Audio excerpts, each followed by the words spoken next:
Salut Vatosokos, j'espère que tout le monde se porte bien. On se retrouve pour une toute petite, mais vraiment toute petite vidéo.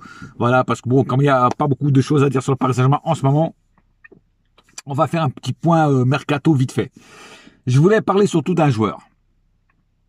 Euh, bon, j'ai appris il y a quelques jours, quelques semaines, que le PSG serait sur un joueur du Benfica Lisbonne, donc une équipe que je connais très bien, vu que c'est le championnat portugais et vu que c'est l'équipe que je suis au Portugal, que je regarde un peu les matchs de cette équipe-là. Euh, c'est un Uruguayen, voilà, comme Cavani, avant-centre, comme Cavani, euh, qui s'appelle Darwin Núñez. Voilà, Darwin Núñez. Il est âgé de 22 ans. Il fait 1,87 m et son point fort, c'est son pied droit. Voilà. Donc, très très bon joueur.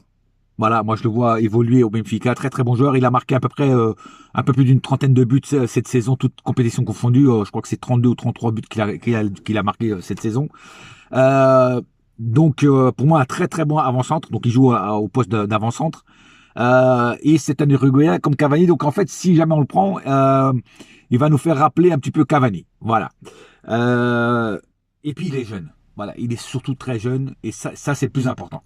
Voilà, arrêtons de prendre des vieux, comme j'ai dit souvent sur les autres vidéos, et prenons des jeunes. Voilà, des jeunes.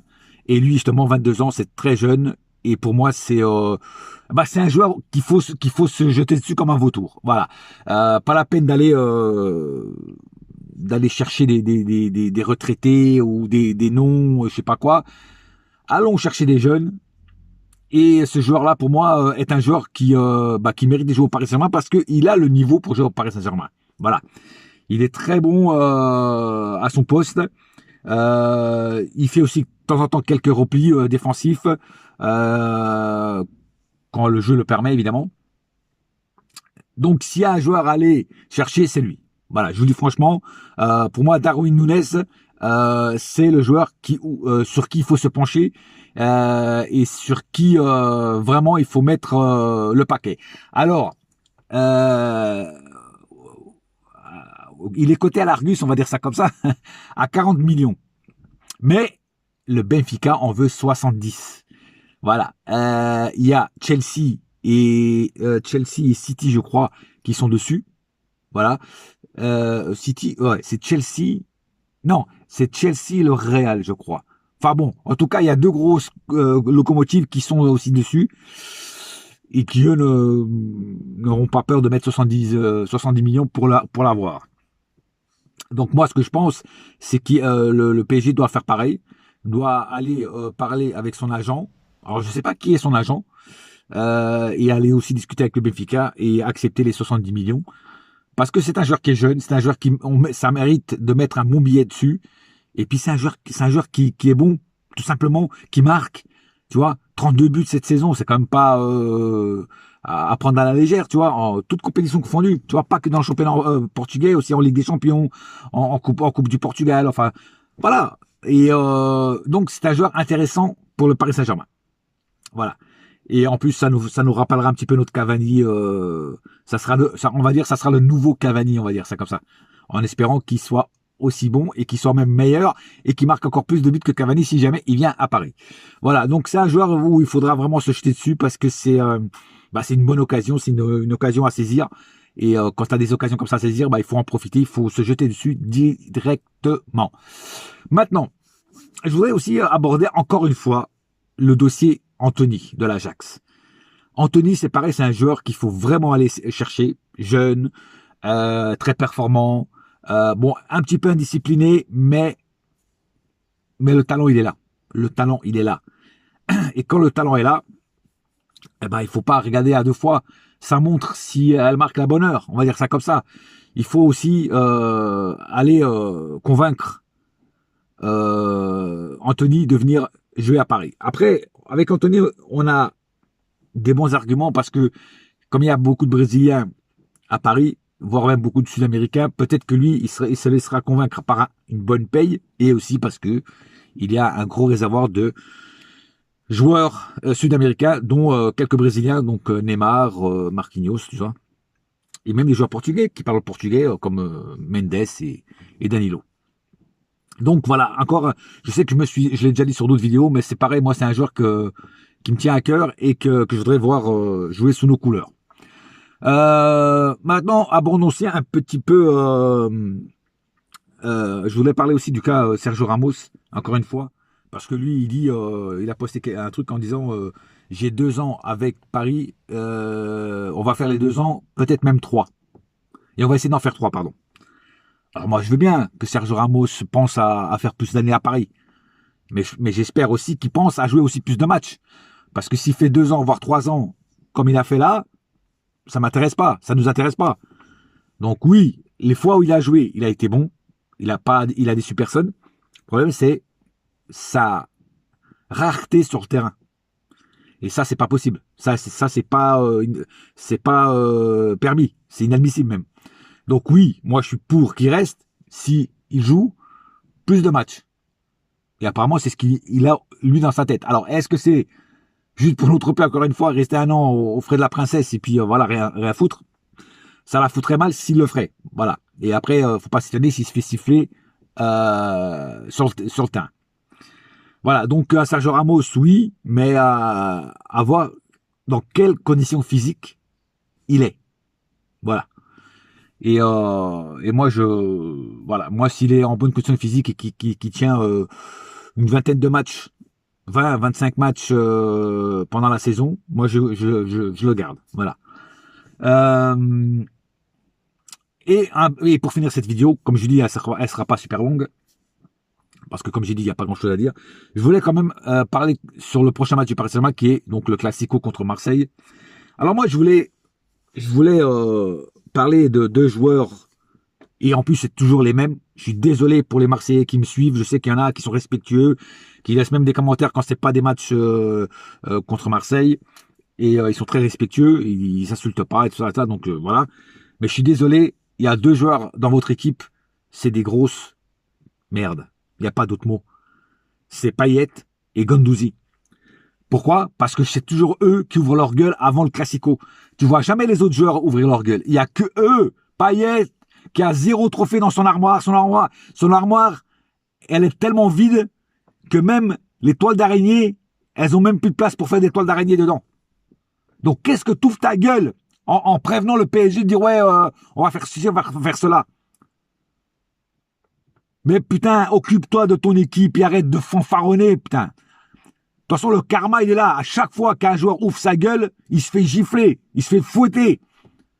Regarde Müller, du Bayern, quand il a joué contre nous, quand il faisait sa petite vidéo. Allez, au revoir. Hein? Allez, au revoir une fois. Non, ça c'est belge, merde. Allez, au revoir. Oh, j'ai même pas j'ai même pas imité l'allemand, moi. Tu vois? Et, tu vois? Et après, il s'est fait gifler. Tu vois, il s'est fait éliminer. Voilà.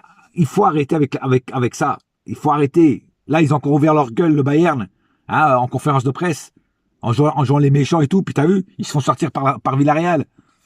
Donc, il faut arrêter d'ouvrir leur gueule. Et Guendouzi, c'est pareil. Guendouzi avec sa coupe de cheveux à la Dalida, là, qui ferme sa gueule aussi, celui-là. Hein? Qui ferme ta gueule, frère. Tout le monde sait que t'as le seum contre Paris, frère. Et tout le monde sait que t'es un Parisien, t'es pas un Marseillais de base. Donc, ferme ta gueule. Fais-toi petit, fais-toi discret. Si tu veux vraiment punir le PSG, fais-le sur le terrain, pas en ouvrant ta gueule. Ah, moi, ça m'énerve. Ça m'énerve des joueurs comme ça qui ont rien gagné et qui ouvrent leur gueule. C'est ça le pire. C'est que les bons, ils ouvrent pas leur gueule, ils sont discrets. Et ceux qui ont jamais rien gagné, hein, comme... Hop là, désolé, il y a la caméra qui se casse la gueule. Je disais, comme Payet et comme Guendouzi qui n'ont jamais rien gagné, c'est eux qui ouvrent leur gueule. C'est un truc de fou quand même. C'est un truc de fou. Voilà. Non, bon, enfin bref, en tout cas, il faudra... Attends, je remets bien la caméra parce que la caméra n'est pas... Voilà. Donc voilà, donc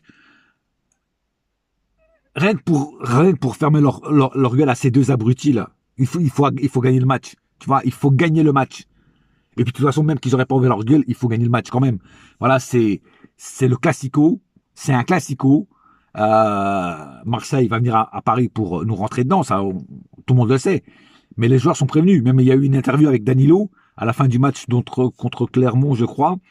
et où il parle de ça, où le journaliste lui demande, et il a dit oui, oui, on sait que le Classico est un match à part ici en France. Voilà, il le sait, il l'a dit en bon français en plus, tu vois, parce que Danilo parle français. Et, euh, et donc, voilà. Et donc, donc ils sont prévenus. Ils savent que nous, nos joueurs à nous, Parisiens, ils savent que c'est le seul match qu'on veut encore cette année qu'ils gagnent. Parce que c'est l'équipe rivale de plusieurs années et qu'il faut absolument gifler. Je suis désolé, mais je suis obligé de dire ça. Parce qu'il y a trop d'arrogance de l'autre côté. Je parle surtout de ces deux joueurs-là. Les autres, ça va. Mais ces deux joueurs-là. Regarde, par exemple, Mandanda. Est-ce que tu l'as déjà vu ouvrir sa gueule comme ça en disant ouais, on va gifler Paris, on va défoncer Paris, on va leur mettre une branlée, on va... Non, le mec, il est cool, le mec, il est là, voilà, il fait son taf, tu vois ce que je veux dire? Il ouvre pas sa gueule.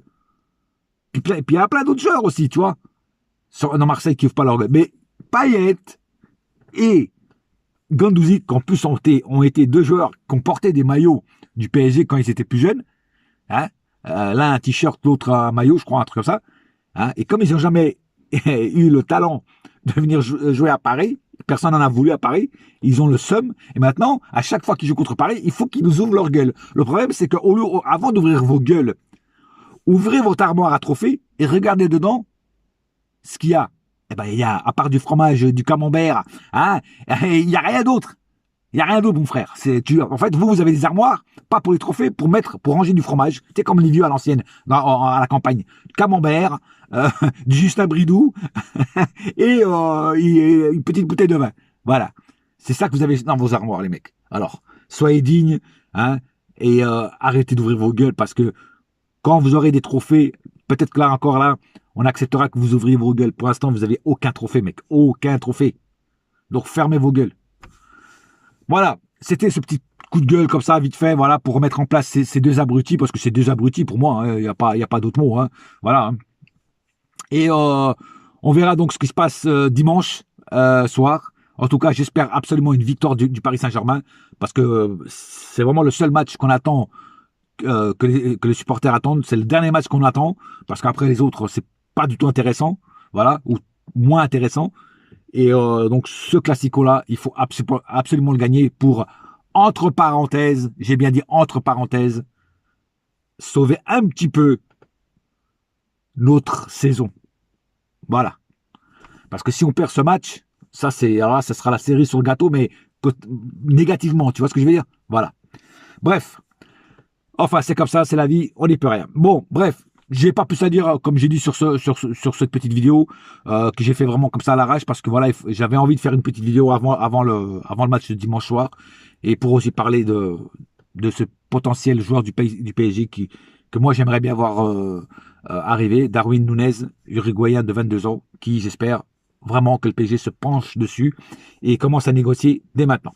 Voilà, sur ce, un seul club, un seul cœur, ou plutôt un seul cœur, un seul club, c'est Paris ma gueule. Yes my friend, et la saga continue. Allez, bonne journée à tous. Ciao. Bouya!